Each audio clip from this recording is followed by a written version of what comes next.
Hello বন্ধুরা, good afternoon. সবাই কেমন আছো? আজ আমি একটি পুজোর ভিডিও তোমাদের সামনে নিয়ে এসেছি। এটা ছিল দণ্ডি কাটার ভিডিও। আমাদের এখানে শীতলা পূজা হয় চৈত্র মাসের শেষ শনিবারে প্রতি বছর।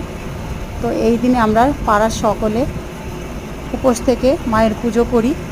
এখানে আমার মেয়ের মানত ছিল দণ্ডি কাটা, সেই জন্য আমার মেয়ে এখানে আছে।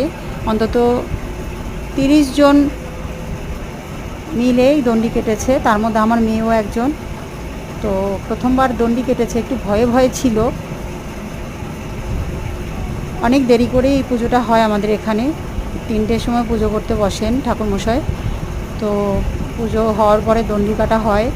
ঠিক 5টার দিকে দণ্ডি কাটা শুরু হলো, 6টা সাড়ে 6টার দিকে দণ্ডি কাটা শেষ হলো। তারপরে সকলে মিলে অঞ্জলি দেওয়া হলো। দেওয়ার পরে উপোস যারা যারা ছিল, যারা যারা দণ্ডি কেটেছে, প্রত্যেকেই চরণামৃত খেয়ে উপোস ভেঙে দিল। দেওয়ার পরে প্রসাদ বিতরণ অনুষ্ঠান হলো। সেখান থেকে সবাইকেই ডাবের জলে শরবত দেওয়া হলো এবং কাটা ফল মিষ্টি দেওয়া হলো। তারপরে সকলে বাড়িতে গিয়ে আমাদের এখানে সকলে পান্তা ভাত খায়। আগের দিন ভাতটা করে রাখা হয়, তার সাথে কিছু ভাজাভুজি দিয়ে খেয়ে নেওয়া হয়। আমি করেছিলাম মটর ডালের বড়া, আলু ভাজা, ভেন্ডি ভাজা, পটল ভাজা, এটুকু। ভিডিওটা কেমন লাগলো জানিও।